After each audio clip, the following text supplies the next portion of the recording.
The man pierced the plastic wrap with a knife, then retrieved a straw.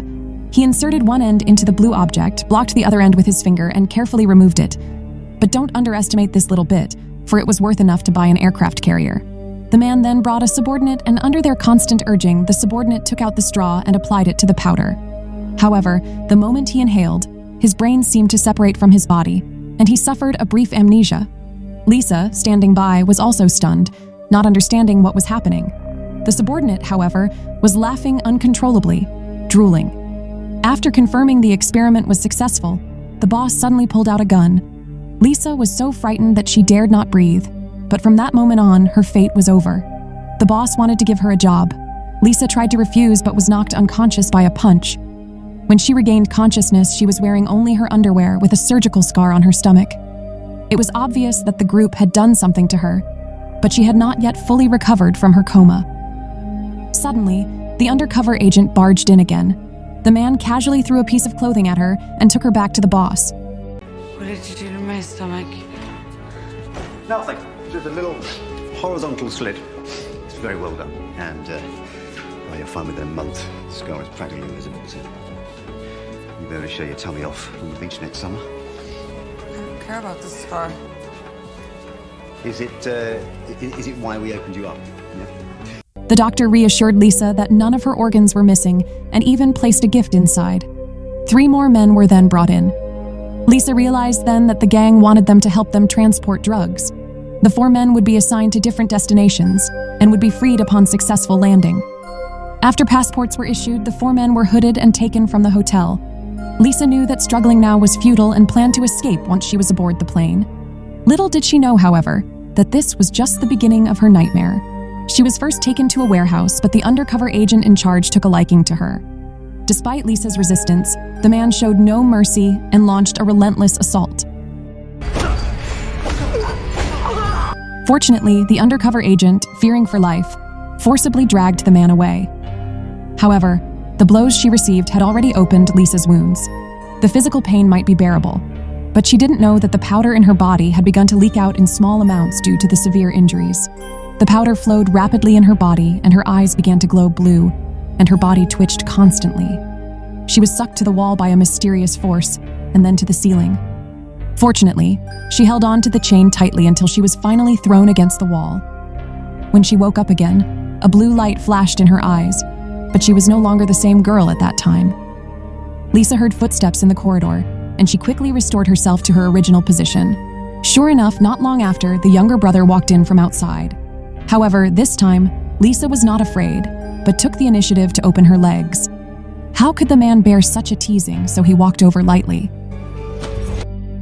Lisa hadn't known she could be so strong. Just a day earlier, she'd been a fragile little girl. But now, the first time she handled a gun, she'd easily loaded it. Then, dashing from her cell, she dispatched all the guards with unerring precision. But afterward, she didn't rush to escape. Instead, she sat down to eat dinner for 5 people. Only after she'd finished her meal did she notice she'd been shot. Lisa pulled it out with a calm demeanor that would have impressed even Guangong. She packed her weapons and prepared to take a taxi to the hospital. Hey, speak English? No. You speak English? Yes. Take me to the hospital now. Hospital. When Lisa arrived, the Chinese sign automatically translated into English. She stormed into the operating room, weapon drawn, and headed straight for the wall. After reviewing the patient's CT scan, she fatally shot the patient on the You bed. would have been able to save him anyway. Tumor already invaded the cortex on the right side of the spine.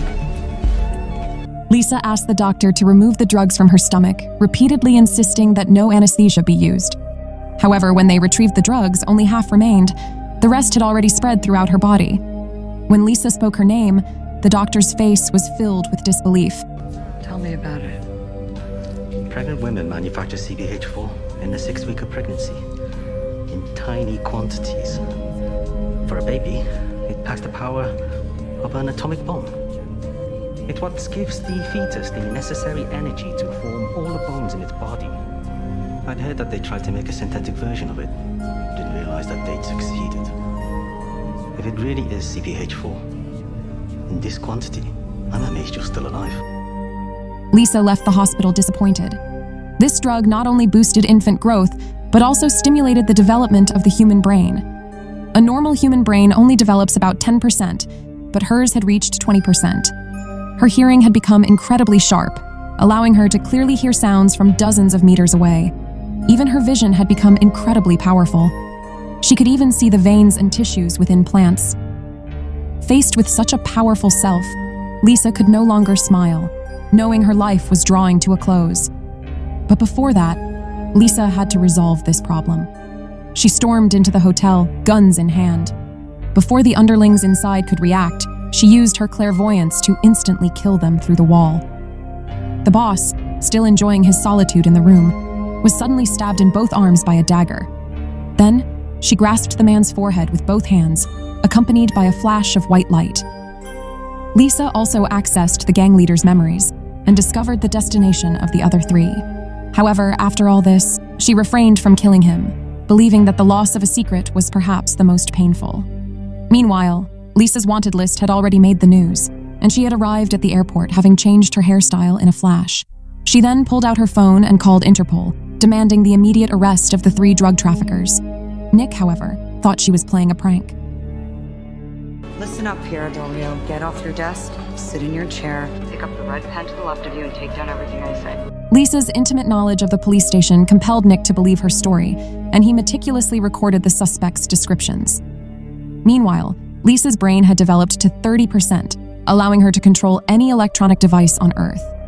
Photos of the 3 men instantly appeared on a computer, and Interpol quickly launched their arrest. Meanwhile, Lisa had already boarded a plane, now able to control 2 computers simultaneously. The bald man standing nearby was stunned. In just a few minutes, he had mastered all the world's knowledge. His brain had now developed to 40%, allowing him to control a person's mind with a single glance. But the price soon came. Lisa had just taken a sip of champagne when she noticed her teeth were starting to fall out. She coughed violently twice, and 4 more appeared in her hand. Her skin began to peel. Lisa rushed to the bathroom, but her condition worsened. Her entire body seemed to dissolve, and her features gradually distorted. To prevent further deterioration, she frantically took out her medication and swallowed it, but it still didn't stop the worsening. However, when she regained consciousness, her brain had been developed to 50%. Her vision could see through anything, and her eyes could change color at will. Just as Lisa was about to leave the hospital, Nick and his men arrived. She gently raised her arm, and everyone instantly fainted. Shocked, Nick followed the woman as she approached. The bullets in his gun automatically fell out. Faced with such a powerful ability, Nick was at a loss as to what to do. Did you get the packets? Yes, Where are they? they're safe. Here, in Paris. They'll be safer in my hands. Nick agreed to her request, but the world around him became a series of colored lines carrying messages. She heard from one of the radios that the gang leader was also targeting the drugs. They had already arrived at another hospital nearby and successfully removed the drugs from the stomachs of 3 suspects. But just as the gang was about to leave, they ran into Lisa. By this time, her brain had developed to 60%, and the leading brother attempted to escape. However, an invisible wall blocked their path. Lisa, with a single glance, sent all their weapons flying to the ceiling. They clenched their fists, preparing for a close-quarters fight. But a strange scene occurred again. Lisa simply passed by them, and the subordinates seemed to have lost their grip on gravity. The man realized they were no match for her, and he obediently handed over the box. Lisa then contacted a brain scientist, knowing she was about to disappear for the sake of humanity. She felt a duty to pass on her knowledge, now able to control her body at will, capable of transforming into any desired form. Lisa told the scientists that their previous theories were wrong, and that 1 + 1 does not always equal 2. The world is not governed by mathematical laws. Only time is the sole unit of measurement. Lisa explained that if a car were accelerating at an unpredictable rate, and if it were allowed to accelerate infinitely, it would eventually vanish. Only time could prove its existence. The scientists were momentarily confused. To leave humanity with the most advanced civilization, Lisa had to force her cells to divide again. She screamed, injecting the remaining drug into her body. As the needle entered her vein, the drug in the IV bag was instantly absorbed. Suddenly, a dazzling light erupted from her mouth, and her brain had reached 70% development. As her nucleus divided again, vines sprouted from her arms, rapidly extending toward the ground. She devoured every ounce of energy in the room, eventually connecting to the supercomputer. As her tentacles continued to spread, the scientists were stunned. Lisa's brain had also reached 80% development. She instantly led the scientists to a blank space where a new generation supercomputer rose from the ground. Then, she teleported to Paris and then, in a flash, to Times Square. She gently waved her hands, and time suddenly stopped. However, with another wave, time began to rapidly reverse, returning to the steam age. She waved again, encountering a group of primitive people, and then back to the Jurassic period. She even saw Lisa, the first ape man in history, extend a finger.